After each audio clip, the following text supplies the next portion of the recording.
Jay Crawford, Adam the Bull, Garrett Bush, Tyvis Powell, Jason Lloyd. Plus, ba-da-da-da-da, you're loving him, Mikey McNuggets. And so many big names, it would take me hours to say all of their names.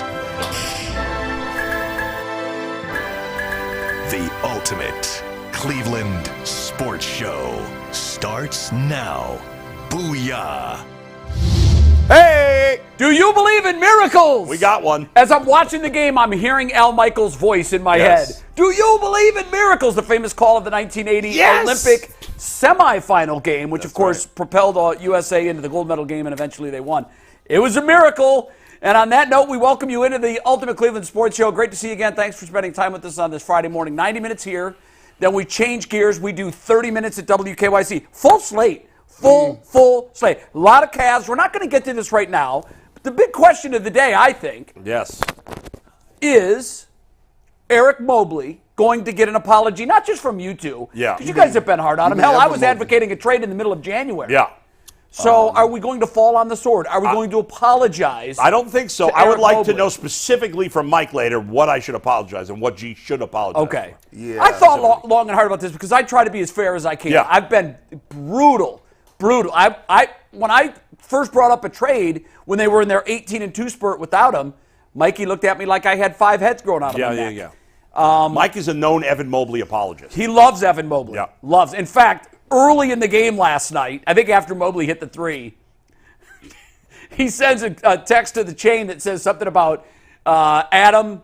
Oh, my take. Your take was a bad take this morning, and it's an even worse take now. I know. He was very vicious. Don't get caught up in the minutia, in the micro. You still have to look at this as a macro take. And the Duke let's just get right into it. Let's do it. Before we do, Mother's Day's this weekend. Yes. So I want to wish everyone out there a happy Mother's Day. All the we mothers won't be on the there. show on Sunday, so we wish prematurely everyone. wishing you. You can't wish all the fathers mothers out there happy a Mother's happy Day. birthday. Although some of us deserve a day, too. Yeah, all the mothers, happy Mother's Day. It's also Kenzie's birthday, so happy 9th birthday today, Kenzie. So Who? Shout out to Kenzie. It's Miss Nugget's little cousin who's a homie, a big UCSS watcher. Oh, okay. Her whole 3rd grade class watches. Okay. Hi, Kenzie. Happy birthday. I don't want to bring you down, Kens, but next year you flip into double digits and it all changes. Yeah, it does. As soon as you hit 10, the respect chores, curfew, more homework. I got my son mowing the lawn now. He does it. How old is Aaron? 11? He's going to turn 11 in 10 days.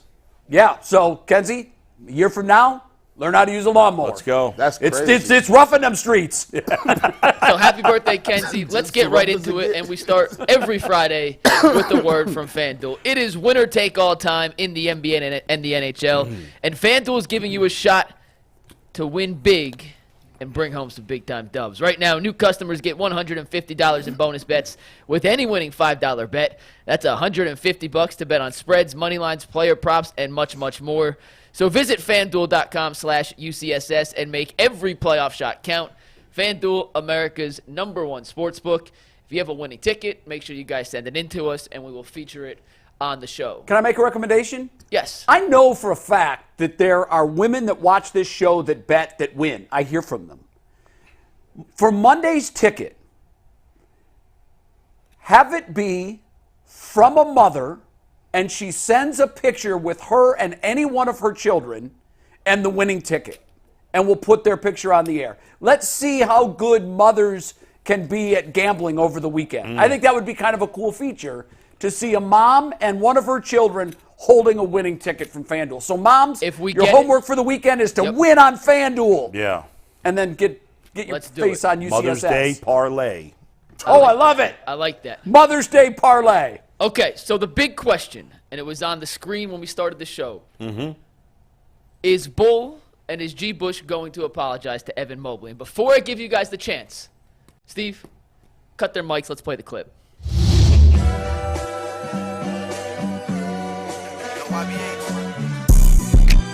And let me tell you something. You sure you want to say that? These great defensive players they have, Mobley and Okoro, they're frauds. Now, you know you was dead ass wrong, bull. They're frauds because when they play good players, There was nothing. They both got completely bullied. No, that's by not. themselves. That's Incorrect. You don't have a go-to post move. Kool-Aid Mafia, my ass. You wrong. When they throw you the ball on the post, you can't do a simple jump, a drop step. Wrong. Your jump hook is not there. That's cap right there. You miss layups and chippies.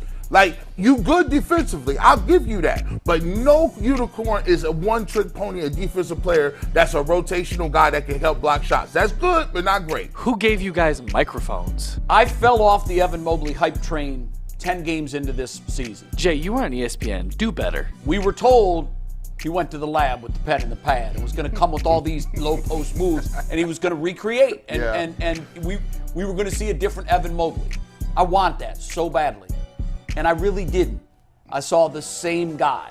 Wrong. Evan Mobley, to me, the ship has sailed. You sure you want to say that? All the hype you guys have been doing about Evan Mobley for 3 years, I'm completely out on Evan Mobley. You want to keep bashing this guy? We've overestimated, we've overvalued the talent that these guys actually have. We made Mobley be unicornish. Wrong. There was nothing about his offensive game that's unicorn. That's cap. He's just a guy. That was cap. We understand it's just one game, and we reserve the right to come back to this exact couch and apologize after Game 3 if Evan Mobley sucks. But today, Bull JG, you suckers were wrong. That hits hard, guys. That was, first of all, that was fantastic. Great job by Mike and you guys. I don't know, well, all of you, because you were all part of it. It was great. It was hilarious. But the best part is, all the things they said we were wrong about have not been proven that we're wrong. No. One game doesn't prove It's anything. like this is what it equates to. If Austin Hedges hits a home run, which he did. Right. Yes, he did. We're going to take all the bull, taking a hot steaming dump on Austin Hedges, and then show his home run and say, Bull, you got that wrong. Yeah, right. Austin Hedges is a power hitter. I got two things. It's got to happen every night. We're talking superstar here. That's right. Y'all sneak dissing. Here's the thing, y'all sneak diss. And first and foremost, just because Kendrick Lamar lifted his copyright on that, don't act like y'all can play regular music. Now they're doing their own diss tracks. Now they do. Yeah. Listen, hey, I know you had something to do with that, Earl. That's the hottest track in the street right now. I'm smiling as if I had any clue that was Kendrick Lamar. Now listen, let you play that. Wait, you're not up on the beef? Definitely. No. I am up on the beef. Okay. Yeah. Let you play some copyright music next week when Steve is in Atlanta. You gonna get a phone call and a cease and desist. Don't get cute. So, honestly, I'll let you guys go first because it was based on you guys and your comments yesterday, which were specifically pointed and were very sharp. Yeah. And then I'll follow because mine goes back to January 10th Well, when I said. What I would say is last night Evan Mobley was fantastic. That's what I give him full credit for that. And you look silly killing him the day before and he plays well. I still stand by did I go overboard on the defensive end, Mike? Yes, which I admitted yesterday. But I did not, in my opinion, I did not go overboard on my criticisms of him offensively. Now, I said I'm done with him and I don't think he's ever going to become a great defensive player. If he does, I'll happily do an apology tour for it. You don't think he's a great defensive player It's now? not that no. I said I thought he was overrated defensively in big moments because I felt like in game 1 he got worked and Okoro got worked. Yeah. And Mike was apoplectic about it. And I admitted yesterday, Mike, that listen, I'm a fan just like anybody else. Yeah. I usually I shouldn't say keep a calm demeanor, I don't. But I'm usually level-headed. I'm level-headed with my takes usually. Yes. But I was very emotional about it because I want this series to be fun. And after game 1, I was like, this series is going to suck. It's not going to be fun. Well, now I feel differently. We'll see what happens. But last night was a lot of fun. So I crapped all over Evan Mobley. And I'm happy, as I'm sure you guys are, that at least for one day he stuck it back at us. Thrilled. Yeah. G. Bush. Listen, this is out of pocket. This is crazy. Wait, what is the video? The video. The video was awesome. I love the video. G, real quick, when I texted you, Bull, hey, I'm running late. I got a bunch of stuff. I spent more time editing that this morning than I What spent. you mean? Yeah, I'm anything in a sure I that's a- figured. Yeah. Because Mike has never said that to me ever. You I was don't think. editing that at dinner last night. Which you slept through. Yeah. Hey, listen. We'll address G. Bush sleeping through dinner last night. Hey, later. man. But Mobley, what do you got to say, G? Let's Tough day for your boy. let's get to this Mobley, right? So Mobley, what it was his stat line? Can we tag board full so we can just see something? 21, set this 10, up? 8. All right, so he had 20. 5. Okay, I like that. He had 21, 10, and 5, right? Now, if you're gonna do a montage, you gotta have montage stats. They act like he came out here with 45, 26, and 8, like he was LeBron. Right. Game 1, 51 triple-double. Gee, that's because the bar for him has Is gotten that low? lower. Yeah. I'm like, dang, 21. Let me just refresh your memory because we talk about unicorns. Now I like what he did. Preface this. Don't get in the comment section saying G. Bush hating. He did a good job last night. I love it. I want to see what happened in Game 3. We'll talk about that. But let's keep it real. We talk about unicorns. This deserves montages.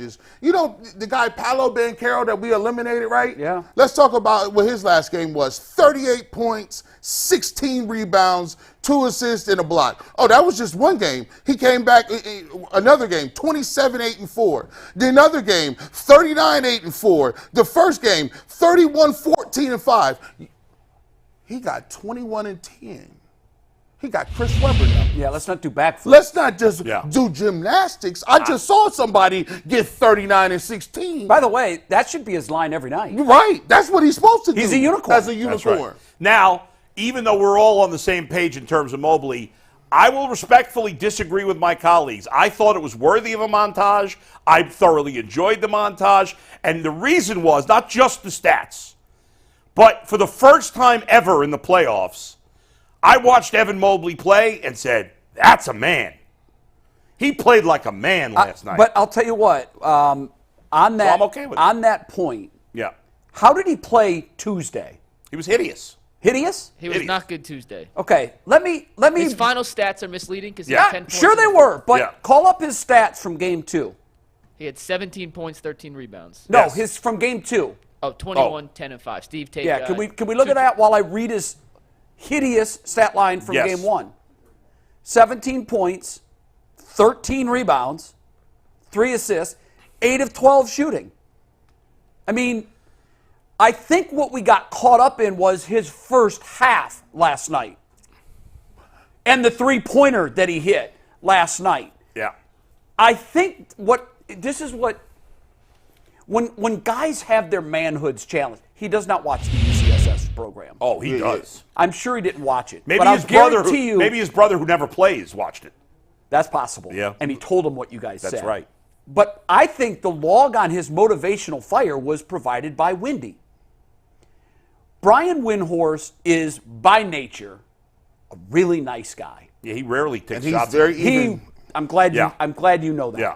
I worked with him for over a decade. Yeah. I know him personally. I know him professionally, and I'll tell you, there's very little difference between the two. Yeah. A lot of guys I can't say that on. A lot of Skip Sure. personally and professionally, there's a chasm. It's the widest gap between anybody I know professionally and personally. Right. But Windy is who he is, both on Twitter, on the main screen, and on digital, and when he writes. He's Yeah. the same guy. He took a shot, and I'm guessing that Evan Mobley read that tweet. Mm-hmm. Then he reread that tweet. Then he was asked about that tweet. Then he was asked about that tweet again and again and again. And he had the power of a nuclear power plant in his chest when he came out for game 1. What it tells me is what I've said about him all along.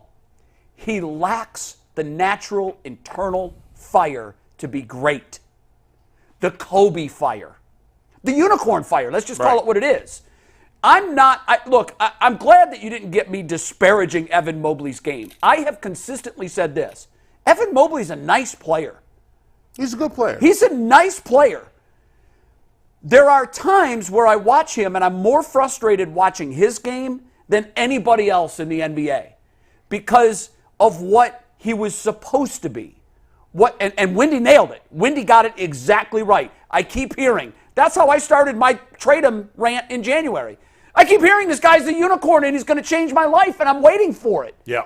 And now I know he's young. I get that. And I know he plays a position that mandates you have a man body. But Kevin Durant didn't have a man body after coming out of Texas, and he had that game. He's had years to work on the shot. We haven't really seen it. He's still afraid to pull the trigger. What we saw in the first half last night from Evan Mobley is what we should see from him every single night, because he can do it. Right. Which makes him even more frustrating. I hope we'll see it more. I know Mike believes. Mike, if you want to comment, you think? Yeah, I was just saying, I'll die on this hill, and I am an Evan Mobley apologist. I admit. I am 95% sure that it's all mental with him. He has the physical tools. I agree. We've seen it, and we've seen it in spurts. The last night's first half was a great example of what the full potential of Evan Mobley can be.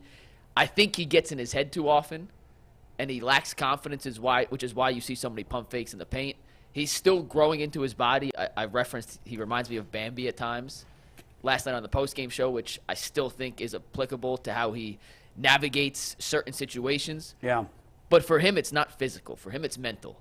And I thought Let me ask you this. Would you throw in the mental? Because I think it's an interesting category.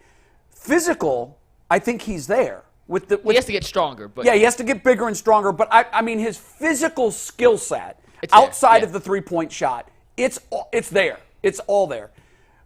When you say mental, are you including this? Part of it. I don't think he'll ever be a dominant offensive player.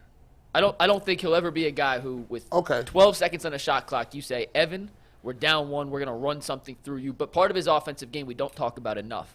And it was on full display last night. His assists. He's a really good passer. He's really good passer. And the Cavs, and I tried looking into this morning, I couldn't find any definitive number to back it up. Yeah. It feels like when the Cavs attempt to run offense through Mobley early, he's more engaged. And when he gets a chance to play make, he becomes more aggressive as a scorer, you remember when Brad Sellers was a regular on the show, one of the things he constantly talked about was how during his run with the Bulls, they would have games and nights where they would say, okay, first trip down the floor, get it to Brad. They used to do it for Kevin Love. They did it for Kevin Love here as well. It's getting him to the table to eat. You know how sometimes, those that haven't raised kids don't know this. You might understand this. I know when I was raising Corey in particular, getting him to the table I needed an act of Congress. Because whatever he was doing, he was all in, focused, playing, whatever it was, outside. Once I got him to the table, I couldn't get him to stop eating. And it's the same concept with Evan Mobley. Get his ass to the table by the 10-minute mark of the first quarter, and then let him keep eating. And what slowed him down was halftime. Yeah. Yeah, and I think, I hope that this will lead to him continuing to play this way. I still think we'll see inconsistency in his game, but maybe this is the first step to, whether it happens this year or maybe next year, to him being more consistent offensively. And we've talked now for almost 15 minutes about, obviously Mobley still got a lot to prove. We haven't talked much about the fact that they won this game. Yeah. No, I mean, which we should transition to. And one more thing. It's amazing that they won this game. And we'll get to all. We're going to spend an hour on the Cavs. And by the way, to your point on the question, Darius. we asked a question when Mobley hit a three-pointer late in the season to win a game. Yeah. We asked the same question. Oh, is this it? Is this the new Evan Mobley? And it's funny because in game one, he scored 7 points through three quarters, had 10 in the fourth. And I put out a video of his 5 fourth-quarter buckets saying, hey, if the Cavs want any chance, this is the kind of Evan Mobley aggression they need. And all the responses were, well, it was garbage time. Which it was. Boston. And that's so valid. Very valid. But confidence is a crazy thing, and you don't know exactly what can spark confidence. That's right. And sometimes as a hitter, Manzardo, we saw it happen in baseball. You see it happen in football all the time. We hope Deshaun has a great game, and that starts to build upon great game after great game. Evan was aggressive. He saw his offense worked in the fourth quarter against, and once again, I'm not disagreeing, garbage time Celtics defense where they were giving him shots. But sometimes you just need to see one or two fall to have the confidence to go back and attack and attack and attack again. And the aggression in the fourth quarter did carry over to game two. Guys, I thought that Donovan Mitchell made a concerted effort to get everybody involved early. And he's like, I can't do this all myself. At his detriment. Right, at his scoring detriment, At his box score detriment. Yeah, I mean, and then in the second half, he went crazy and hit all those baskets. But by then, everybody was kind of churning. Everybody was in the rhythm, and everybody was feeling confident. I mean, it was LeBron-esque in that sense. LeBron was. A lot. He just got everybody. You know, Garland. It might have been the night he grew up. Okoro made some big shots. Strus made a couple of big threes. 6 players in double figures. Karis LeVert played a great incredible. game. Incredible. And I'll give JB credit because in the first half, when obviously the Celtics got off to that good start, 9-0 or 7-0, whatever it was, and then the Cavs came right back. But then when Mobley went out in the first half, the Cavs fell apart there for a little while because they went small. And in the second half, when he took Mobley out, he put in Tristan Thompson instead of going small. And you look at the box score, you don't see much from Tristan. But I thought he played great in those minutes he played in the second half. He saved them. He really did. He got in the hot tub time machine and went back to 2016. Yeah. I even saw out of bounds play, or not out of bounds play. You look at it in a game, and there was a play where JB called something out of a timeout, and Tristan hits Max Strus for a backdoor cut. First play of the fourth quarter. Yes. Yeah, backdoor cut. He's able to finish. And I think, really quick on Donovan, I think when you say LeBron-esque, like, what do you mean by that? Not necessarily in terms of the way LeBron dominated, but how he did it was he controlled pace. He controlled the flow, right? In the beginning, in the first half, he understood, okay, I got to get guys involved. I want to see him get some good looks at the basket. I thought Isaac Okoro hit 2 big jumpers in the first quarter that kind of calmed things down. Evan Mobley played well. But then Donovan did something that I think the top guys in the top 5 and the superstars do. I call it third quarter closing. Not fourth quarter. He closed in the third quarter. And what I mean by that was there was times in that game where you saw the Celtics can go an 8-9 point run, tie it up. Donovan did something that I thought was key. Every single time that they came down and the Celtics would score, he would hit another shot and be aggressive to keep that gap. I thought it was important that they kept. It was like 15. They kept cutting it to 15 or 14, and you're like, okay, here come the Celtics. But Donovan never was allowed saying no. that to happen. Yeah. And he didn't put the pressure on his teammates to hit those shots, right? So he took and said, okay, I'm going to concede some of this early, but I'm going to keep us afloat and make sure that we keep that buffer. And I think it really deflated the crowd, especially when you fighting back and you taking so much time to get back in the game, and guys keep coming back answering. I think it takes the crowd out of it, and I think it deflated the Celtics too. So I think see him leaving at 4:45 to go in the game. Well, I mean, the game was over, but there were. But you're leaving. Yeah, it was game 1. Sometimes you'll see it obviously when the home road changes, but that difference when it was both home games for Boston between game 1 and 2 is as big as I've ever seen. Well, if you add it up, it's almost 49 point swing. Yeah, And just everything the Celtics did well in the first game, they did poorly in the second game. Everything the Cavs did poorly in the first game, they did well. It was like everybody played the opposite game. It's in the back of their mind, guys. You've got to remember, they lost to an 8 seed last year in Game 7. The fan base is sitting there thinking. Now, you got to think it from Boston's standpoint. They got a great roster. They've remixed it a bunch of times. But we all forget, Tatum and Brown ain't won nothing. No.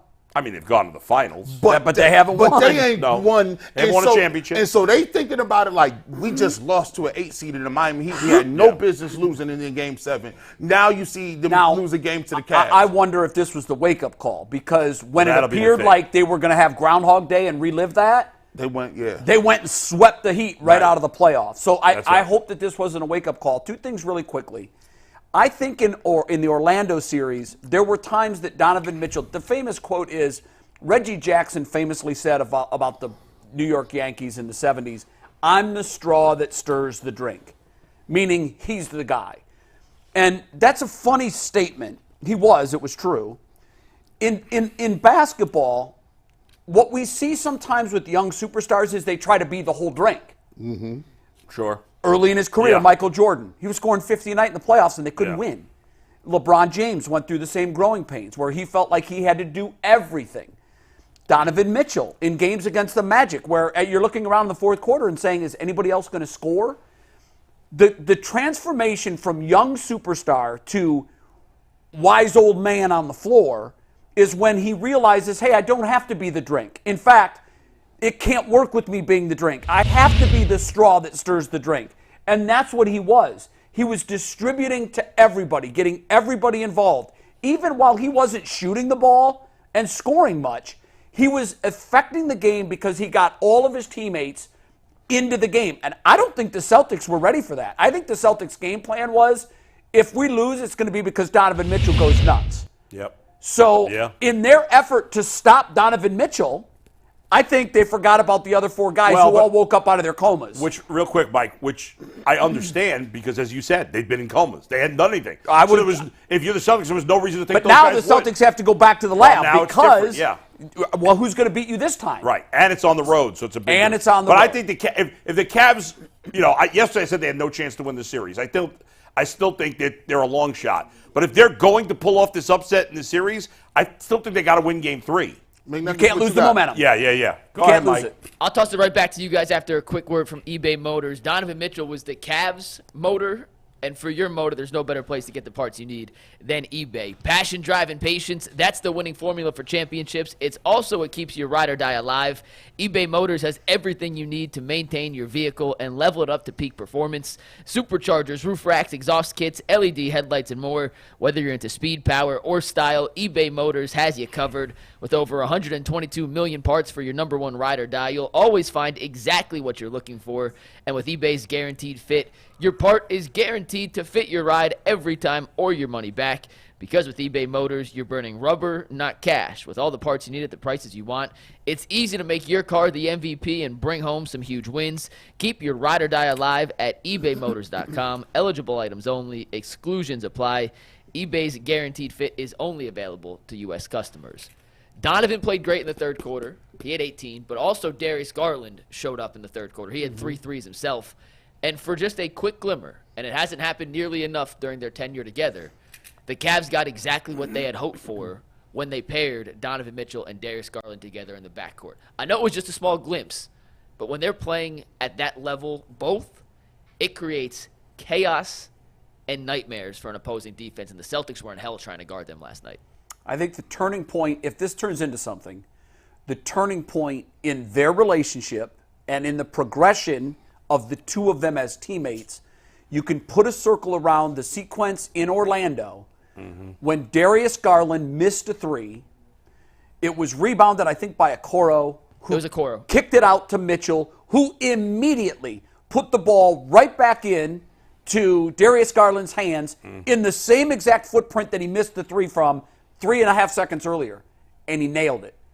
And it was kind of the dagger, and in that moment, you saw, after the timeout, the hug between Darius and Donovan, and that was a real hug.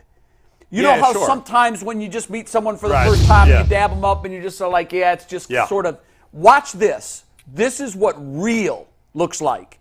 Yeah, no doubt. He went to the head. He was...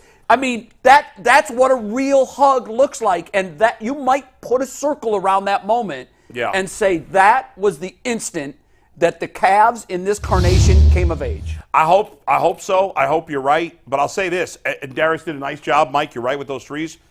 If the Cavs are going to get to where we really want them to get, which is beating the Celtics. Yes. Because let's face it, if they somehow win this series, they can beat anybody. Sure. Which sounds crazy, but if they can win this series, they can beat anybody.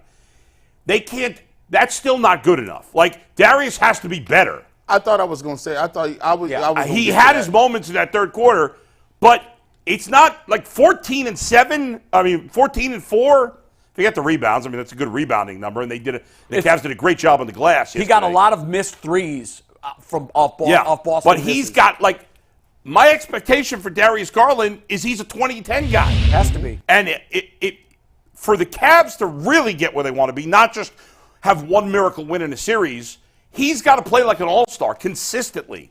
I think, and one thing I don't want to get people, riled up and be like, oh, why y'all not excited about the win? We are excited about the win. I'm looking at it from a perspective of Darius Garland scored 14 points. Now the threes were timely. I'll take the timely threes. They're almost double. When he hit those threes, they needed those shots at those times, and I'm gonna give him credit for that. I also give credit because the Cavs out rebounded the Celtics, and it was a big part was the guards. That's huge. And we talked about Darius Garland not blocking out against the Magic. He rebounded the ball well. Donovan Mitchell rebounded the ball well, but I completely completely agree with Bull. My thing is, I want the trophy. I don't care about citizenship awards. Like when I went to school, my mom was like, yeah, you got to go to school. So nobody care about your attendance awards and citizenship. You're supposed to be a good person in school, and you're supposed to go to school. That's bare minimum. Where is these honor rolls and merit rolls? Where's that at? we don't give participation awards. Darius Garland gotta be 21, 22. When Donovan ain't got it going, Darius gotta be going. Evan Mobley, I need to at least see 18 and 10. Them is the numbers that we compare. Now we got over the first stages, right? This is like a video game. You at the boss level. You seeing Joker. You got the big dogs like Anthony Edwards. Anthony Edwards. These is big dogs. They're not Glass Joe anymore. No. Right. Like Darius has got Luka. If they're going to win this series, there's got to be 2 games where Darius scores 30 plus. Yeah, that's it. Right? I mean, like, gotta have him. And he's capable. If he wasn't capable, we wouldn't expect it. And I'm interested. I was on the radio this morning with Lyman. I said, listen, to me, all of this is for Dot. I'm going to be watching what's up with Game 3. Game 3 is the pivotal game because you know why? I want to see if y'all mature enough to come out here with that mentality, the energy, the effort, and looking to jump on the Celtics. Not get down and fight back. I'll know what JB talking about, what Darius is talking about, and specifically Evan Mobley talking about in Game 3 where they seem to say, hey, let's put the pressure on them. Let's smell some blood in the water and get them up out of here. So then when it's Game 4, now you fighting for your playoff life now. Right. Here's the difference, too. Like, right now, does anybody feel the Cavs are going to win this series? I'll tell you that before Game 2, I thought there was a 2% chance they were going to win. Right now, if you play the odds of home teams winning, they actually have the odds in their favor. Yes. I don't think in Vegas they're not. No. I'm not talking about that. I'm talking about that the home team tends to win more often than not. Do you think they're? I do not think they're going to win the series. However, I have substantially bumped up their odds of winning. Agreed. I would say 35 to 40%. Right, fine. I'm good Whatever with that. it is. But I don't think anybody think. Mike, Earl, you don't think the Cavs are going to win the series today, do you? No, I picked Celtics in 6 to start. I'm sticking with Celtics in 6. Yeah, that's a good number. If the Cavs win Game 3, it's a new ball game. Yes, it is. It's a new ball game, and then it becomes like they might win this series. But, Bull, what's really tricky, and this is why it's so hard to win in the NBA. Yeah.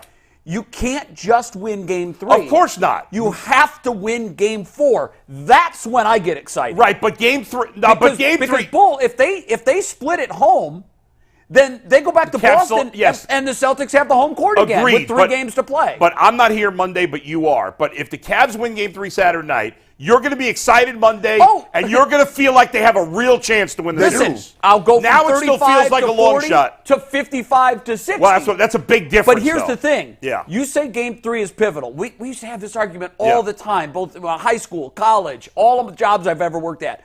Which game in a series is the most important? And there's 2 right answers.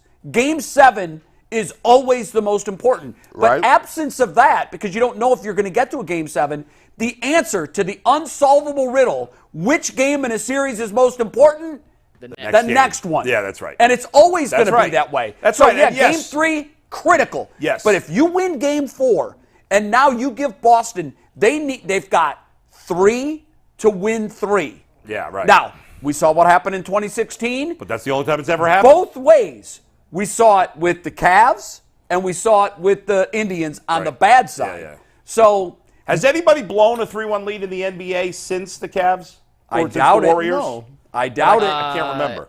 I'll look into it. I'm not sure. I don't know if it happened during COVID. That was such a weird year. Yeah. It did happen during COVID. It did happen in the bubble. It was the Clippers. But the thing there was there were no home games. Yeah, it was all. So, that was I just throw take the out COVID that year season, and it happened, but no one was there to hear the tree fall in the forest. I'm gonna do a read in a sec, and then we'll talk about whether the Cavs can replicate the performance last night. But back to the DG Mitchell combo, real quick. Okay. For that short spurt in the third quarter, you guys are 100% right. By the way, Darius needs to play better in the big picture. That third quarter was a small microcosm of the game, though. That is a completely made-up word right there. No, microcosm's a real microcosm. word. Cosm. Oh, that's okay. I mean, English not my strong suit. I know I what count you were by doing. threes. Like, is that a the game was chasm tied, that's by the small? way, 54 apiece at halftime. with Mitchell and Garland combining for 11 points total, which means LeVert, who had an awesome first half, we haven't talked about him yet. Yep. He was awesome in the first half, and Mobley was carrying the offensive load. Are you guys confident? Give me a 1 to 100 or 1 to 10, whatever you want, that we'll see that duo play to the level they did. I'm talking DG and Mitchell, because we hadn't seen it yet this postseason. We saw it very little throughout the regular season. Are we going to see them play at that level like we saw in the third quarter again in the Celtics series? Gosh, that's asking a Wish lot. I had more confidence. I should have more confidence, but, well, no, I shouldn't. Because, I mean, it's not, and it has nothing to do with Donovan Mitchell. It's all about Darius Garland. Right. On a scale of 1 to 10, I feel like I'm at a 3 that we'll see it again. Yeah, listen, until he proves it, no, I can't say that I'm going to see that. We all want to believe, right? Yeah. We don't want to be 8, 9, 10. But you know what, Bull? It's like the boy who cried wolf. When you're a fan, you do have rose-colored glasses. Sure. You are drinking the Kool-Aid. And what happens is, over 58 years of doing this, I see a glimmer and I buy in. Sure. And then I talk it up. And then I get let down. And that wash, rinse, repeat. Get sucked in, get let down, do it all over again. Right. And Yeah. I feel like because of that, I'm afraid to fall in love. I don't want my heart to get broken again. Right. So I know what I saw. Was it a mirage? Is it repeatable? The Cleveland fan in me said, no, I don't want to buy in and be let down. Right. So, but you will. That's what I'm saying. If it happens again in Game 3, I'm more likely to we're say, all going to buy in. Wow. Yes. Okay, what's going on here? Yeah. Mike, I want you to answer this question. Is it repeatable? Because of all the teams left in the playoffs, and this is saying something because there are teams left with young head coaches. I have less confidence in Boston's head coach to dig them out of a hole than any coach in the playoffs right now, including our own. And that's saying something. Because that road playoff win last night, that's the first that JB's ever managed in his career. I ain't going that far. So you got, I'm telling you, I saw a deer in headlights. The look on his face was like he was a gonna deer cry. in headlights, I thought he was Bull. gonna cry. And what happened was, I always equate this to pushing a boulder back up there. When you're on the road and it's 9 points, and you made this point earlier, and I co-sign it. A good home team can make that go away in a minute. Yeah. But what the Cavs were able to do was, the boulder was on the ledge and it was teetering. And once it comes off the edge in a good road environment, you can't push it back up the mountain. What they did was they kept it from falling over the ledge. Yeah. And I think they were able to do that because of that man right there. I mean, he looks so. He was over his skis. I look at him like, he looks like he's going to cry. He didn't know where he was. It was weird. Well, I look at it this way. I don't really think it's him. Like, I call it Jason Tatum. Like, look, let's be real. Jason Tatum he heard the whispers game 1. Jaylen Brown had a good game. Tatum didn't. He came in this game and he was pulling quick, right? Yeah, he was. He was pulling, and to me, I still question it. They got all the talent in the world. I just don't know if Jaylen Brown and Jason Tatum work. They do. They have the best your turn, my turn in the world. Like, because they make you think like they like really working together. But it's really just high level your turn, my turn, right? Yeah. And when you look at it, both of those guys got all the tools. They got all the talent. They got the roster. In post-game comments, they said, well, people don't think we're supposed to lose because they think we got a super team. But, like, I don't think we got a super team. I think more than anybody thinks, Damon's Porzingis, that's another 20-point guy. He's a rim protector, shoots well beyond the arc, long, athletic. Like when you put him at the 5 or put him at the 4, it's different. Like, they just got a different roster. Like, they got 5 guys that can get you for 20. And I think one of the things that we got to look at and watch for is Boston didn't shoot well, right? White was awful. And you know what, well. Mike, finish your point, and then, Mike, I have a question for you on the shooting part of it. They didn't shoot well, and they had some open looks. They can get hot. And like game 1, we had shot hands up and everything, and it's like, no, we're not going to miss. And if Derek White goes Steph Curry on you, there's nothing you can do. You just shake their hand. So my thing is, yes, we did what we needed to do. But there is some open looks that they had. I thought they did a better job running them off the three-point line. And at least they understand this is not the Orlando Magic. You asked Orlando to shoot, and they missed a lot of shots. This ain't that type of ball game. They readjusted. I think Harris LeVert talked about it too. It was the difference in the game plan from Orlando to Boston was stark, and it took them a game to kind of get readjusted. But, yeah. Mike, the tweet that you sent out yesterday measuring the NBA, all of the 8 teams that are left, is that prepared to pull up? If you give me 1 second. I was fascinated by that because what it did was it graphed all 8 remaining teams, where they shot three-point range during the regular season compared to where they're shooting it now in the postseason. And 6 of the teams went down. You expect that. In the playoffs, everything is harder. 2 teams went up. I think the Celtics were one of the 2 that went up. They Celtics shoot it are great. Essentially dead even. Yeah, but they went up a tick, 0.1%, I think. They're down 1/10 of 1%. Oh, down 1/10. So there were 2 teams that went up. Oklahoma City and who else? The Knicks. And the Knicks, that's right. So to me it was fascinating because it's kind of measuring the clutch gene, isn't it? Like that's a clutch shot, and you're supposed to make it at a less clip in the postseason, and they mean more in the postseason. So it's a good measurement of the clutch gene. What I want to know from you, Mike, is was their struggles from three-point range, in your view, more to do with the Cavs and the defense they played? And I guess there's a stat that could measure that. How did they do in wide-open looks? I have that for you. I'm glad. I knew you would. That's why I asked you. But I first want your opinion before you give us facts. Was that more Cavs defense, or was it just the Celtics had an off night? It's a great question, Jay. I'm going to do a read, and we're going to start our next clip with the answer to that. You like that as a little industry tease here. Today's episode of Ultimate Cleveland Sports Show is brought to us by BetterHelp. Sometimes we need the opportunity to get something off our chest. Big or small, certain things can really start to get to you, so it's important to let them out, especially to someone who's unbiased on your life. So today, I want to say how I really feel about something. You might even be thinking about the same thing this week. That's where therapy comes into play, and there's no better place to get therapy than BetterHelp. Make sure you check out BetterHelp by visiting BetterHelp, HELP.com/lockedon.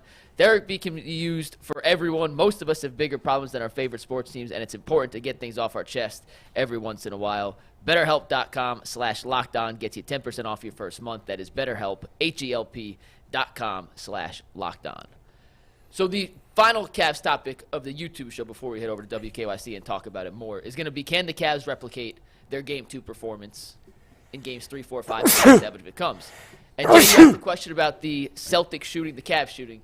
Steve, you take this graphic here. This is a little breakdown of the shots, shot percentage, and NBA tracking data. The Cavs on open three-point shots were 10 of 22. The Celtics, 7 of 27. The Celtics were the highest rated and highest percentage of open three-point makes team during the regular season. So they had so of their 35 threes, 27 of them were open? Yeah, I mean, that's not totally typical or untypical, excuse me. It's based on tracking data, and they consider open by whether there's 4 feet of space between the defender. Yeah. Okay. However, the Cavs made a big adjustment, and J.B. Bickerstaff gets credit for this in how they defended Boston in Game 1 versus Game 2. I'll preface that with saying Boston missed a bunch of open shots. It happens. Boston did not shoot the ball well last night. Peyton Pritchard, Derek White missed some shots that they made easily in Game 1 and would probably make more often than not in Game 2, in Game 3, whatever. Boston heard exactly what Bull said yesterday, where Evan Mobley can't protect the rim. And J.B. Bickerstaff, instead of allowing guys to float on the perimeter, the Cavs closed out and dared Boston to drive past them. Yeah, I thought that too. They were begging Boston to pass up open threes and try to get to the rim. They funneled everything towards Evan Mobley, who did a terrific job of contesting shots, impacting the ability to get an open look at the rim. And sometimes that's where just Mobley's changing a defense shot, comes into too. play. That's what I'm saying. Because that's not really measured in a box Yeah, it's not score. deflections, However, but they forced Boston to, instead of catch and shoot, catch and move, which they didn't do in Game 1. They were very content with letting Boston catch and shoot.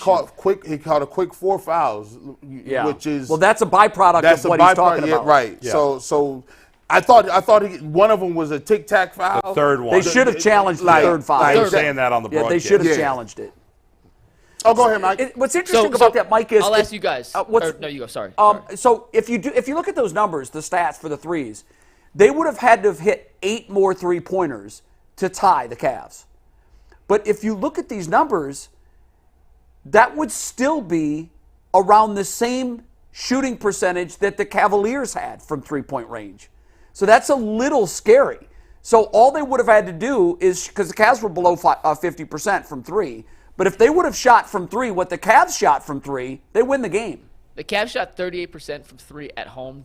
They shot 35% from three on the road during the regular season. They shot 47% last night. So they had a good shooting night. Yeah. Boston had a bad shooting night. That's the part that, for me, is not repeatable. Aren't the Cavs the worst yes. three-point shooting team left in the playoffs? They are.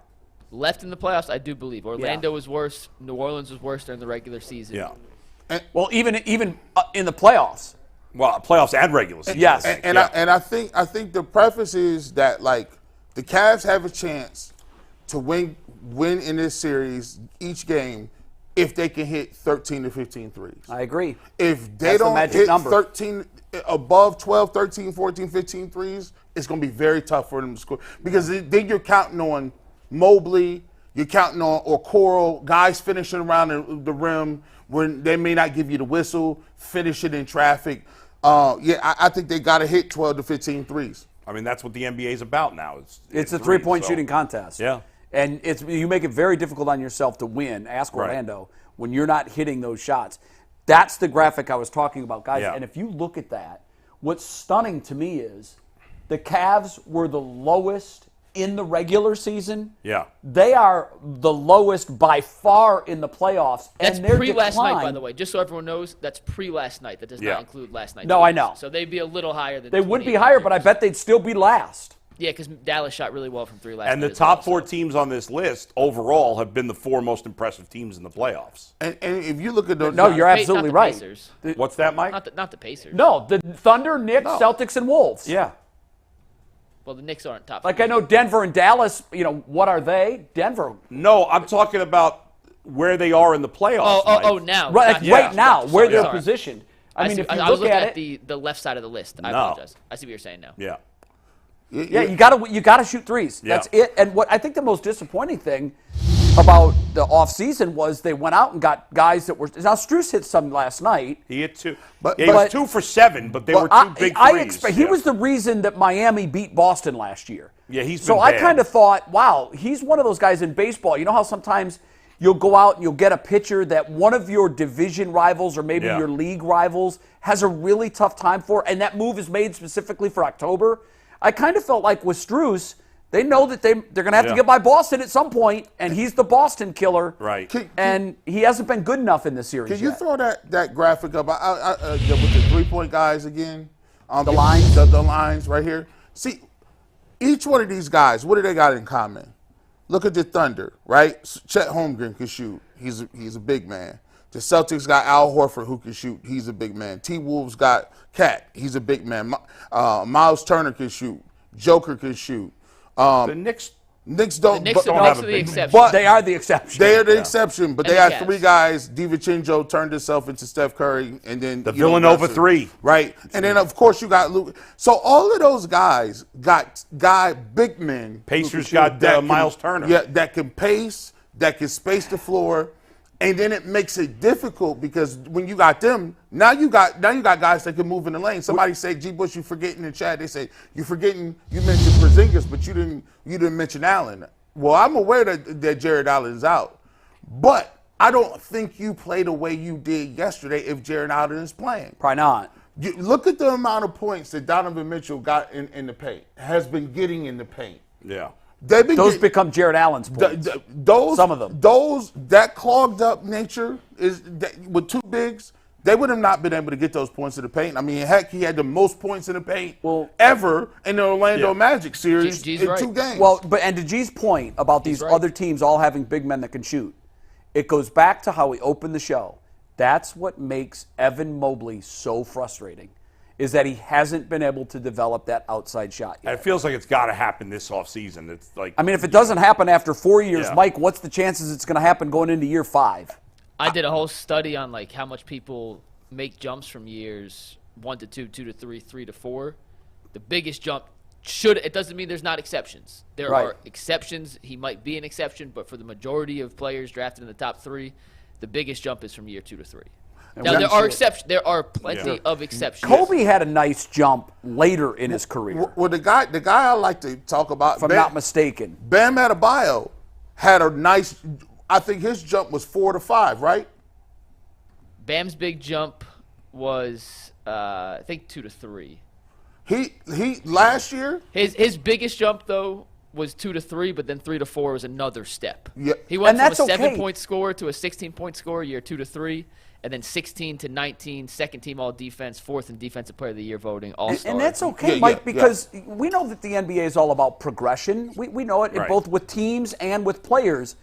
I think what has been so disappointing for me, and it was the clip that you used from me in your opening montage, is where I said we kept expecting a jump year 1 to 2, better footwork, more moves in the paint, a better shooting percentage from distance.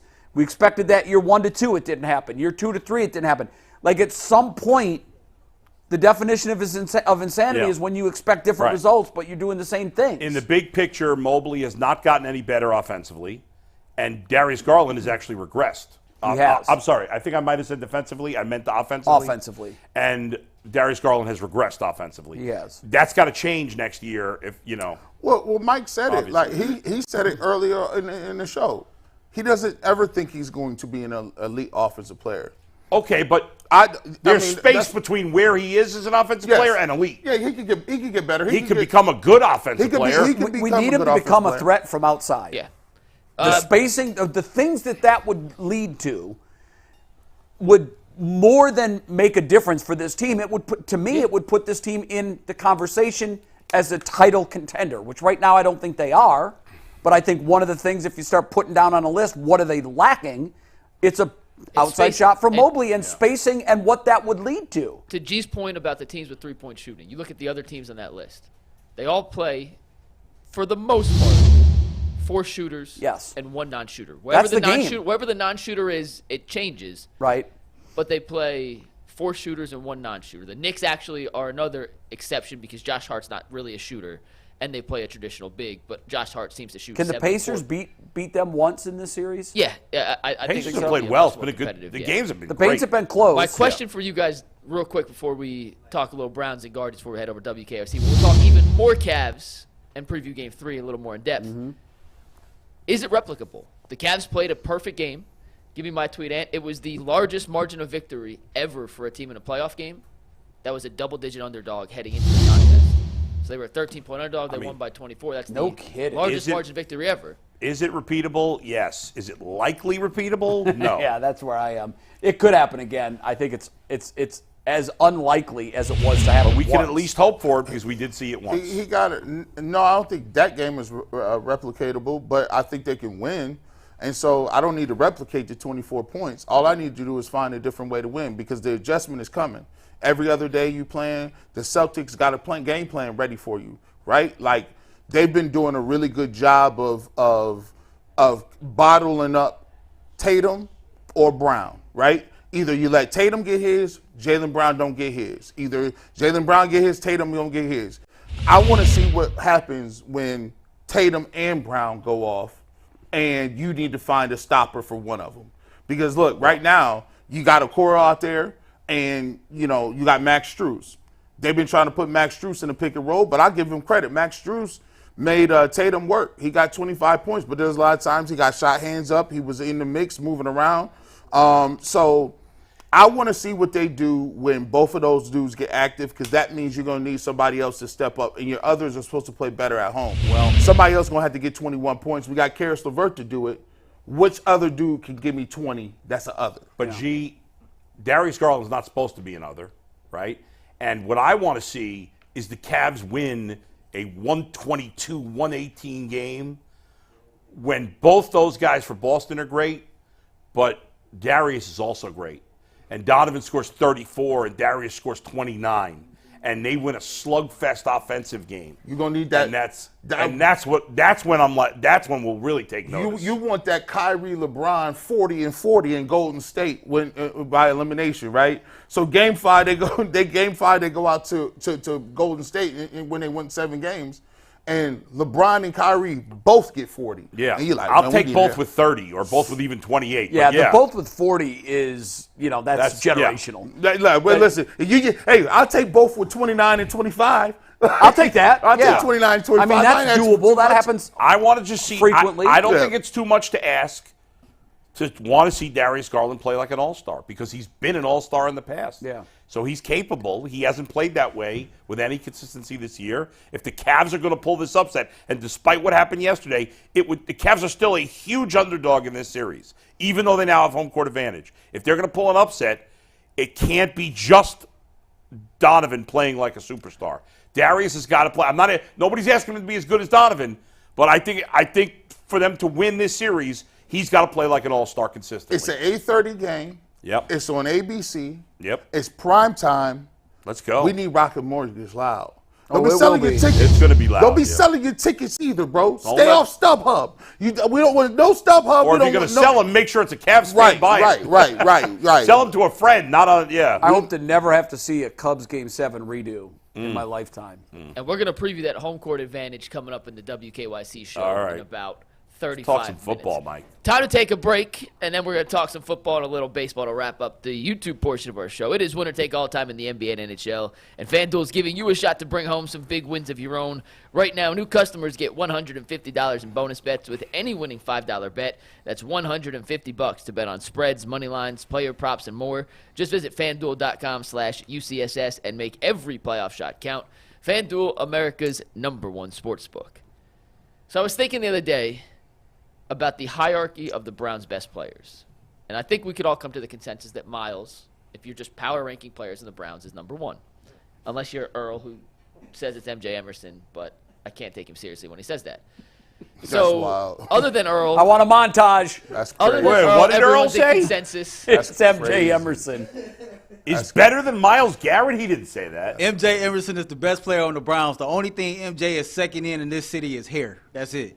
He's not even the best cornerback on the Browns. MJ Emerson is the best player on the Browns, bull. Don't start. You man. don't believe. I don't even We'll think you cut another believe whole that. montage on you, Bull. Be Shouldn't he have careful. been the defensive player of the year then, league-wide? Politics, Jay. Politics. Oh, you know how this go. So my question to you is this, guys. Don't die on that hill, bro. Who is the second best player on the Browns? And this is with the assumption Besides Myles MJ is Emerson. first. So we're taking Myles out. If you want to make the argument for MJ like Earl did, That's be all great. your Even Earl best. does That's not all believe you. that. But who do you guys believe is the second best player on the Browns? We're going to put a poll in the chat too. Yeah. So make sure you guys chime I in think the it's chat. easy, guys. It's Denzel Ward. I mean, Denzel Ward is the second best player on the Browns. Had Nick Chubb been healthy, then he'd be. I would have argued a year ago that Nick Chubb was the best player on the Browns, even better than Myles Garrett. But I can't argue that now. So because he's coming off explain an why injury. he's not. Because because I he's can't read. I misread the question Yeah. overnight. I thought it was based on what they've done, not what you're projecting them to do. So the reason Nick Chubb wouldn't be #2 is he's coming off an because injury. he's coming off a terrible A injury. We serious don't injury, know what yes. it is. There's a huge question mark next to his name. Right now, if I'm starting a team, Nick Chubb's not going to be as high on my list as he would have been in every other year. Yeah. And I love Nick Chubb. Nick Chubb remains my favorite Browns player, but he's not the second best player on the Browns right now. Now, maybe by the end of this year he will be again. It wouldn't surprise me because he's such a stud. But to me, it's Denzel Ward because the Browns have a lot of very good players. Denzel Ward is a superstar. I think it gets understated how good he is because he's missed a couple of games every year. For whatever reason, I feel like Myles Garrett gets more of a pass for that than Denzel Ward does. Because Myles misses games, it seems like, every year too. And yet Denzel Ward, I feel like, gets dinged for it more. Maybe because, the sack stat is sexier than anything Denzel's doing. But you ask players around the league, you ask wide receivers, and I'll look at it also from a selfish perspective. Who are the two teams, Mike, that I pay most attention to? The Browns and the Bengals. Well, every time Denzel Ward plays the Bengals, with almost no exceptions that I can remember, he plays great. In my opinion, Joe Burrow's the second best quarterback in the NFL. In my opinion, I wouldn't trade Jamar Chase for any wide receiver in football. And yet Denzel Ward has acquitted himself against those guys consistently well and consistently better than any other corner in the league, and it's not close. Denzel Ward is a star. He's a superstar, and we saw it in the games he doesn't play. MJ Emerson is a really good player. Greg Newsome is a nice player. They can't hold a candle to Denzel Ward. He is a superstar, he is a stud, and he is clearly the second best player on the Cleveland Browns. G. Bush? That's wild, bull. That's crazy. I like the energy. You tried to sell it. I sold it. Denzel Ward misses 4 or 5 games a year. You could book that too. And 2 years ago, he was AWOL. Yeah, he can't hamstring, right? I just mean when he was on the field, he was not Denzel Ward. I don't know who that was, but it wasn't Denzel Ward. By the way, they did take 2 corners back-to-back years and one in the first round. I'm just saying, this is going to be controversial. Last year, 2023, Denzel Ward, how many interceptions? 2. Okay, that's all right. Sometimes they don't throw that way. But let me go to the dude that this is very controversial. Second best player on the team is JOK. Wow, talk about knee-jerk. Nah. Listen, go put that up. Damn, we were going to cut him a year ago. Hey, listen, he had 2 interceptions this year, too. So he had just as many picks as Denzel Ward. He was 4th in the league in tackles for loss, over 100 tackles, period. 3.5 sacks. He's 24 years old, and he was the best player on the field in a blowout loss where the defense really didn't show up. JOK is the new wave of linebacker. Yeah, he played horribly the year prior to that. But you put him in the right system. Half of football is about the system. What system are you in? And they maximize and bring out the best traits that you have. JOK is on a transition or on a trajectory that he's a guy that could possibly win a Defensive Player of the Year award. I'm just saying it right now. His stats already say it. When you talk about it, he's a 3-down linebacker. He can give you something in coverage. He had 2 sacks. He can blitz. He's dynamic when he coming off the edge. He's the fastest linebacker in the game. He makes it difficult for guys, the quarterbacks, the Lamar Jacksons of the world, the Jalen Hurts. Everybody want a linebacker like this that can run guys down, play coverage 3 downs, and give you 100 tackles plus and 20 plus tackles for a loss. The second best player on the team is JOK, and I think and if you really want to get cute, that ain't even really close if you talk about the statistical numbers and what he's doing and what way the league is going. I like JOK. I mean, that was a terrible take by UG Bush, but I like JOK. Listen, I'm telling you, talent-wise, look, if you say second best, they got the best defense. So nothing matters besides one season. Well, we're projecting here. I'm projecting. Okay. We talk about what he does. We saying like, what is he today? Because if we would go into you like to call it the Facebook time machine. Yeah. And we go just to 1 year ago. Oh, we were cutting him. If you were making a case for Denzel Ward and you were making a case for JOK, we would take your NFL cards away. Yes. They'd be like, you got to go. Y'all done. So we are projecting. Well, in fairness, and Denzel did have 1 bad season. But it was 2 years ago. Denzel, at least before that, had been excellent. All pro. As opposed to JOK, who had, never been excellent. But we saw flashes his rookie season, and then all of a sudden he was on a milk carton. Yeah. And our good friend, who knows linebacking play in the Cleveland Browns as well as anybody, Yes. Q, said, I'd cut him. Yep. That's a fact. So what was yours, Jay? Nice effort. Good effort. And I liked the sales job. The passion was there. Very good. I almost felt like you were on a debate team and you were forced to make a case for what's in this envelope. Oh, wow. Like, Bull, here's your topic. So I felt like your heart wasn't quite in it. Forced. Felt forced. G. Bush, nice little twist. I like what you did there. It was okay. See what I did there? That's a backhanded compliment I've ever seen. It was J-O-K. It was just okay. Here's who's the second best player on the Cleveland Browns next year. And I'm going to blow your doors off. It's Deshaun Watson. Oh. What? Yeah. What? I said it. What the hell's happening I need a Kool-Aid packet. Where's my Kool-Aid? Wow. Where's my Kool-Aid? I need Kool-Aid. They just blew up the internet. We just did a whole montage of your guys' terrible blasphemous takes, and that's the craziest thing Jay's ever said. Wow. Here it is. I need a Kool-Aid. Wow. Yeah. Now do you want That me? just blew my mind. You're right. I know it did. Jay out here signing the peace treaty. He signed the peace treaty. No, listen. There's never been a war. Like I say, I say what I think, not what I want. I would have predicted you said Dustin Hopkins before Deshaun Watson. All right, go let him. I thought he was going to go Amari Cooper. Let was him. convinced I he was did going too. Cooper. Amari was my other option. Hey, let him get your money go off. ahead. Get your money I'm off. going to make my case by Preach. asking you guys questions. Mm-hmm. You ready for this? Yes. For the Browns to have a successful season next year, who has to have the best season? Deshaun Watson. You? Yeah, Watson. Okay. Deshaun Watson. We're 2 for 2 so far. I like where this is going. Jedi mind. For the Browns to win a Super Bowl Yes. in the future, who has to become the franchise quarterback, the best player on the team? Deshaun Watson. Or at least one of the best players on Watson. the team. Yeah. 4 for 4. I like where this is going, guys. Yeah. Slowly, I see you guys' minds opening up. I can visually see both of them opening up. Deshaun Watson, for him to turn the page with the fans in Cleveland, Ohio, who has to be the best player on this team next year? Deshaun Watson. Jameis Winston. No, I'm playing. Go to Deshaun Watson. You suck.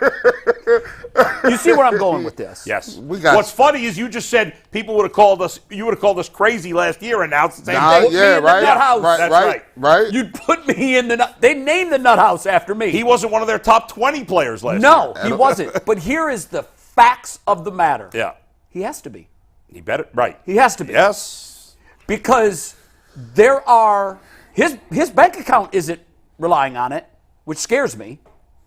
But there are other men's livelihood in the balance based on what he does next year. Yeah. He has to be second half Ravens Deshaun. He has to be Houston Deshaun. I'm told that all of the excuses are now off the table. They're gone. Yeah.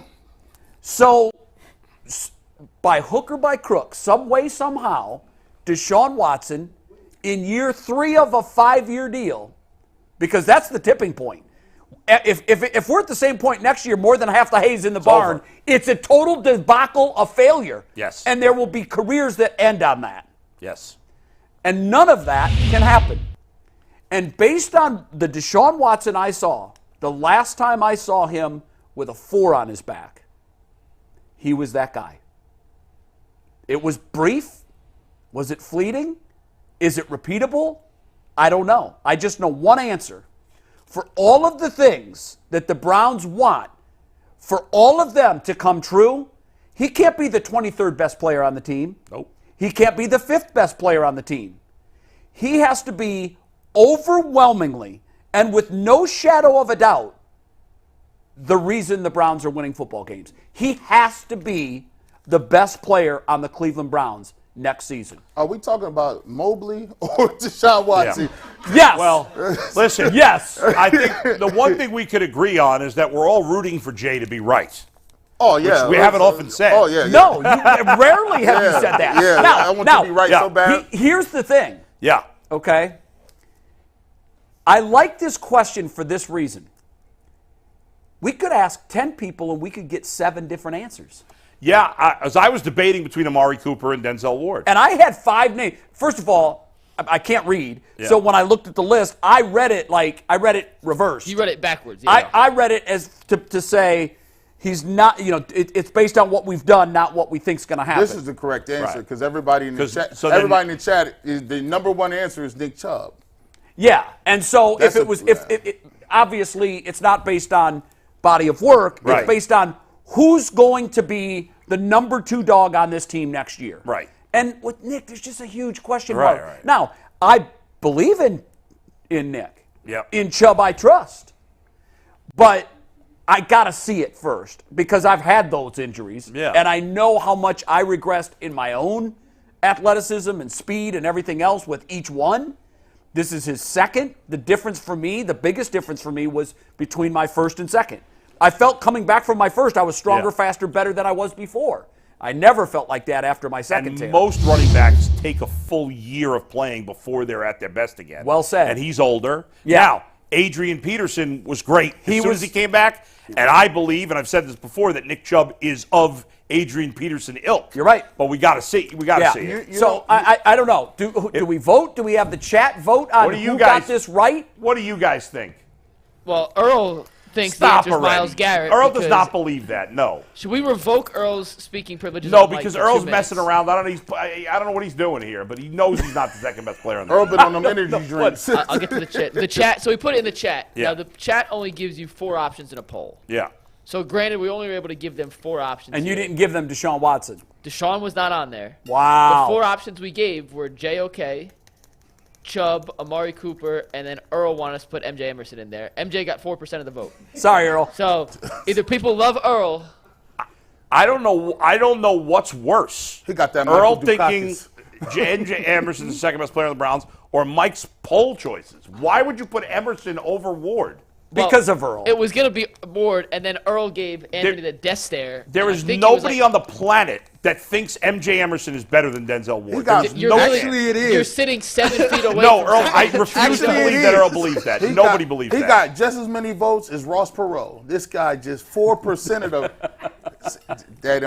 I'm sorry, y'all He's didn't the get that H. one. Ross He's going to get Perot. less than Robert Kennedy's I getting. know the funny thing about it is I was really just joking around and it clearly sparked a real conversation in the chat. But if I had to go, like all things equal, up until this point, it's been Nick Chubb. He averages over 5 yards. Yeah, but, that wasn't the but question. that's up to this point. Yeah, no, it's What do you think? This Who's is going to right be now Well, and today. that's, here? and that's a flaw in the poll, Mike, because the way you asked the question, you should not have even put Nick Chubb as an option. listen. I don't make the polls, bull. You do, actually. Technically, Nick Chubb you shouldn't do even make have been the on poll. there. Now I do. technically, this guy does. Who hit submit on the poll? I'm going on record that Well, Mike told me well, the then fourth wait a to minute. put Why on. wasn't We Messi can't one hear of a the word choices? Anthony's saying. Anthony, why wasn't Messi one of the choices then? Hold on. I want to go on record that said Mike told me the 4 to put in this poll. I told you to put listened to Denzel his Ward. I don't see instructions. Denzel Ward in this poll. Mike, did you tell him to pay that hush money? No, I'm playing with you. No. Listen, I actually. I'm just confused as why you would make the poll before I even got a chance to. Yeah, that's terrible. Well, That is- we that is put the poll disrespectful? up- No, we put the poll up before any of you guys answered. Yeah, because he didn't have Denzel Ward there either. Well, Yeah, we put it up just because we want to give people enough time to Can you make sure. put up a new poll now? We have 19 Okay, yeah. minutes before we I'm go to ending the Channel poll. 3. Anthony, you want just the 3 you guys mentioned? Yeah, just the 3. Deshaun Watson, Denzel Ward, JOK. Now Why don't you here's put other as the this fourth is a option? great. Other is the 4th. This is a great litmus test.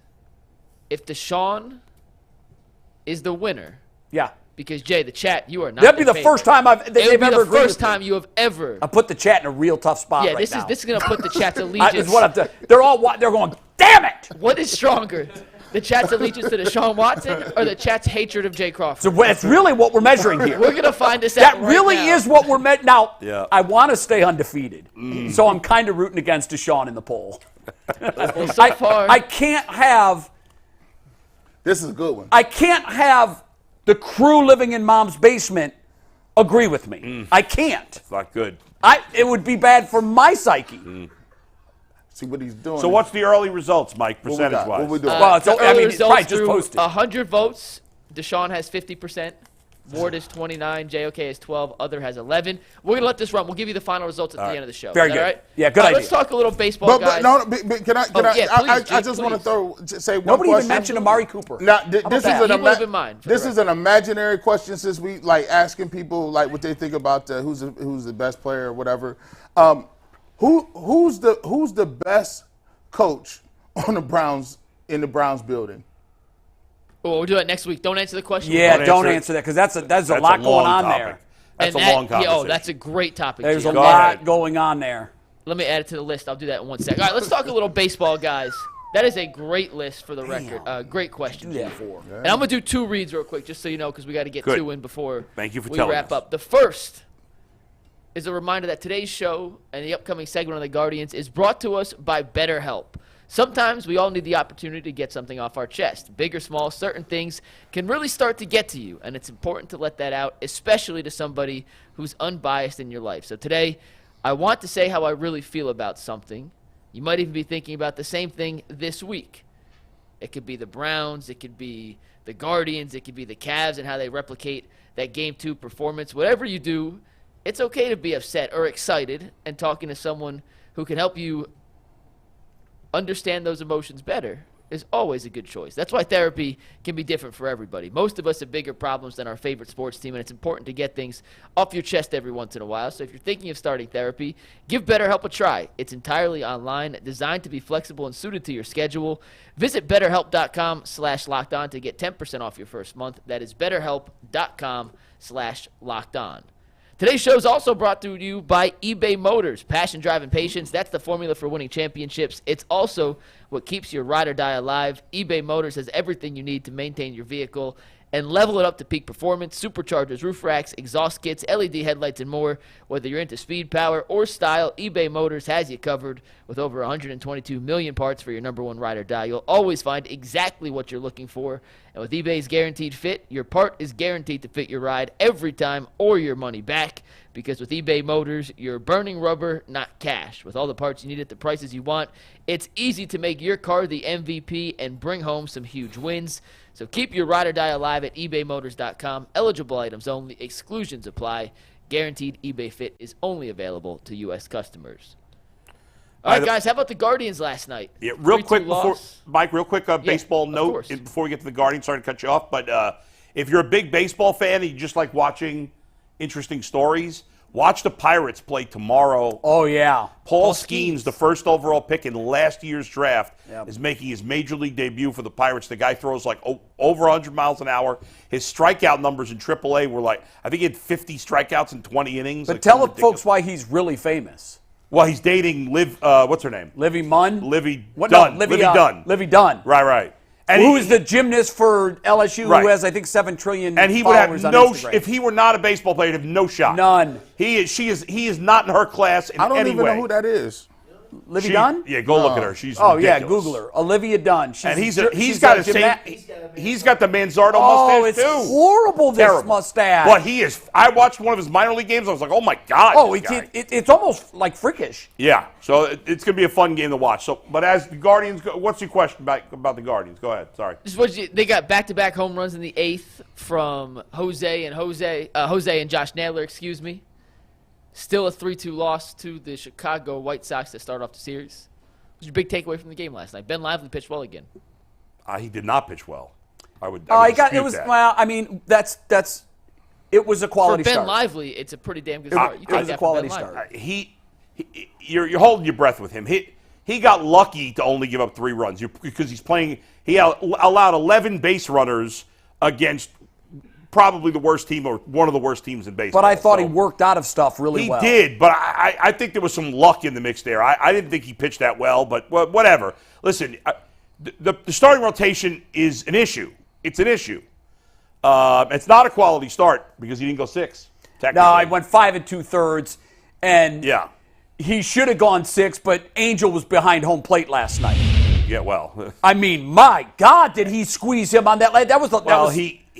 He's the worst baseball umpire in baseball. In Why he history. throws a job, I have no idea. In the history of the game. It's like a running gag in baseball. It is a running gag. You're right. He's awful. But Lively was fine. But it's just a matter of time. I mean, I'm worried about the rotation. The Quan injury is a big deal. It was good to see Naylor hit another home run and Jose starting to pick it up. But we talked about this yesterday, Jay. It's like you look at the stats and you're like, how are they doing this? Because outside of Naylor and Quan have been great. Fry and his Ramirez has too now. Fry has been really good. Ramirez lately has been hot. Most of the rest of the lineup has done little. Yeah. The rotation's been mediocre at best. Bullpen's been great. Defense has been great. But you look at a lot of the stats and you're like, how are they this good? But they are a scrappy, clutch-hitting bunch. They play great defense. They run the bases well, and the bullpen continues to be great. Cade Smith's been fantastic. He pitched well again yesterday. Yeah, he did. Unfortunately, you don't want to waste games against the White Sox, and now you got to win 3. I mean, you don't have to, but you'd like to win 3 in a row now here. You can't lose this series. You just can't. And there's not going to be, you don't even want to tie this series. Now they made it tough. They got to win the next 3. Yeah. I thought last night was interesting because this season they have had the clutch hit from a variety of guys. Right. It hasn't just been Jose and Naylor. Now, obviously, the Quan being out of this lineup, he's the trigger man. He starts everything. Without him, it's like a team playing without their best point guard. Yeah. The problem last night was in the 7th inning, in the 6th inning, they get 2 on, nobody out, double play. Yep. They get nothing. 7th inning, they get bases loaded, nobody out.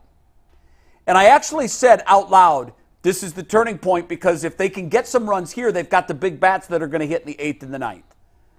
They got out of it with nothing. Yeah. They that was didn't. really bad. I thought it was a brilliant move by the White Sox to bring in a guy that they know is going to get a lot of strikeouts.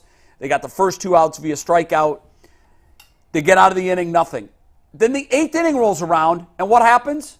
With Jose and Naylor up, they both hit solo shots. Yep. So you can't have 2 home runs in a game and lose 3-2. That means you're getting nothing from the other bats, and that's pretty much what happened last night. Hits were hard to come by. Base runners were hard to come by. When we did get them, we left them. Yeah. We did not have a hit with a runner in scoring position. You do that more often than not, you're going to lose the game. Right. And I think, to me, what really was disappointing was I think Will Brennan had a loud out after that. And in the 9th inning, they had a loud out to lead off the frame. But they went quietly, and they lose 3-2. Yeah. I think some of the wrinkles that have previously been hidden by whatever they're using are starting to surface. Yeah, I mean, let's face it. They're a pretty good team. They statistically, nobody's really overachieving, but they're overachieving as a team. They're going to need some reinforcements, and they're going to need to make a trade or two at some point. I'm not saying it has to happen today, right? But they're going to need to make a trade or two at some point. And I honestly, in a perfect world, would like to see them trade for an outfielder and 2 pitchers. I don't know that they're going to do it. There. I want to be very aggressive. If you can only have one, what are you taking? Well, what brand? I'd get a pitcher. Yeah, I need a pitcher. You know what? Too. You don't have to pay for guys that are expensive. You could pay for lesser, guys who may be cheaper but are worth more prospect wise. And the Guardians have to be able to trade some young players. They've been scared to do it the last couple of years. You talked about that 7th inning. That was so frustrating. It was so funny because I just finished my podcast. I was all excited about the Cavs. And as I'm wrapping up my podcast last night, I'm like, the Guardians just loaded the bases. I'm going to get out of here now. I'm going to go watch the Guardians. By the time you got to the TV, the inning was over. Manzardo was coming up with 2 outs. Yeah. And I'm like, come on. And I was like, no, this would have been so amazing if Manzardo came through with bases loaded. What's he doing? Is he pushing? Is he pressing? It seems like it, although I thought on his first hit as a pinch hitter 2 days ago, if you go back and look at his swing, he really waited on that ball. He was very patient for it to come in, and he went opposite field with it. I missed his first hit yesterday because I want to go back and watch it because I was watching the Cavs game, so I want to go back and see his first hit from yesterday. But, I mean, unless he's got 2 hits, he looks like a ball player. I mean, it feels except the mustache. It's got to go. Well, the mustache sucks, but it's got to go. I'd be curious to see if he's in the lineup today because Garrett Crochet's pitching for the White Sox. He's a lefty.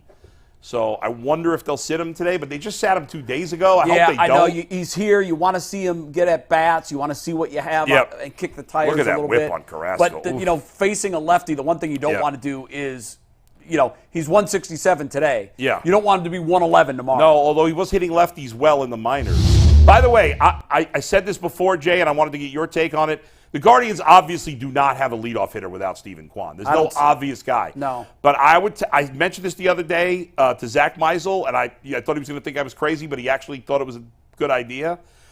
Obviously, this guy doesn't play every day, but in the games he plays, I would hit David Fry leadoff because he is so good at getting on base. Yeah, and it's not good like hitter. I know you want to say, well, maybe he's not a big time. Even in the minors, he didn't hit a ton of home runs. No. So and if he hits a home run in the leadoff spot, so be it. We'll take it. He's always his career minor league on base is about 350, which is not amazing, but it's pretty good. And this year, he's been great at getting on base. Rocchio and Florial are not leadoff hitters. Florial is definitely not a leadoff hitter. I was surprised. I know Fry's not a runner, but I think what you're trying to say is they don't have a prototypical so put a guy who's good at getting on base. Kwan. Yeah, you might as well. That's the whole object is getting on base. Yeah. All right. We got 8 super chats to Here we wrap go. up before we head over to WKYC, so let's fly through these. Our guy Mud, the banjo player from our 300th 2-year anniversary yesterday, has 2 super chats. He said, LOL, fire video from Behind the Glass crew to start the show. He also says, Jay, you said Mobley had a nuclear fire in his heart last night. Do you think he'll be able to keep that fire? Njoku lacked toughness for 4 years, and look at him now. Yeah, that's the problem. I think like you born with the clutch gene, you don't develop it, and I also think you're born with the fire in the belly gene, and I don't think you develop that either. He is who he is. He's been he's been him for 22 years.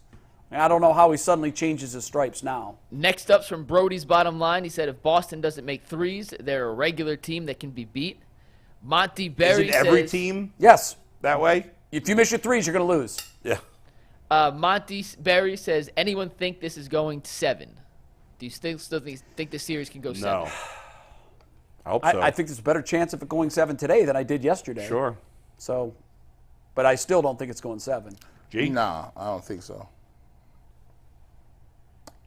All right, next one comes from Wood Dog MTG. Can we ask this question in a poll? Ant, make a note. We'll ask it Monday because obviously we're running out of time. And we will have this conversation in much more depth when the season ends. But Wood Dog wants to know, do you feel if the Cavs win this series, it convinces Donovan to extend with us? And if so, who would you look to add to the team? We'll spend much more time on that when the season ends. But we will ask it in a poll coming up, Wood Dog. We will get to that question in depth at some point, but we have a minute left here. Donnie says, I think we should give Darius more credit for last night's game. He defended, rebounded, knifed through the Celtics defense. Have we ever seen him defend and rebound like he did last night? We needed all of those rebounds, and he's not wrong. Darius did a lot of the little things that add up to winning basketball games. Even if 14 points is the number you want from him, he did a bunch of other things that helped the Cavs pull off the victory. Rob Cunningham says, Boston is not physical, no bully ball, pure basketball approach, and that's easier for the Cavs to match up with. And I would 100% agree I agree with that. But you know what? I was thinking ahead, which you shouldn't do. But if it ends up being the Knicks and the Cavs, like, they're the antithesis of the Celtics. You know, they're the tough, beat you up in the paint, which we typically don't do well against. They're tougher than the Magic, and they're the Magic on steroids. And they're better than the Magic. Yeah, they're a better offensive team. Yep. And last but not that'd be a least, good problem to have to deal with. Yeah, if you have to worry about playing the Knicks. great problem. Yeah, and like I said, Wood Dog, we'll get to the whole postseason moves, offseason moves conversation, but we're at a 1-1 series in the Eastern Conference semifinals. We're going to focus on basketball. Jason Runyon says, remember Watson threw for 4,823 yards, 33 touchdowns, 7 picks, but still went 4-12.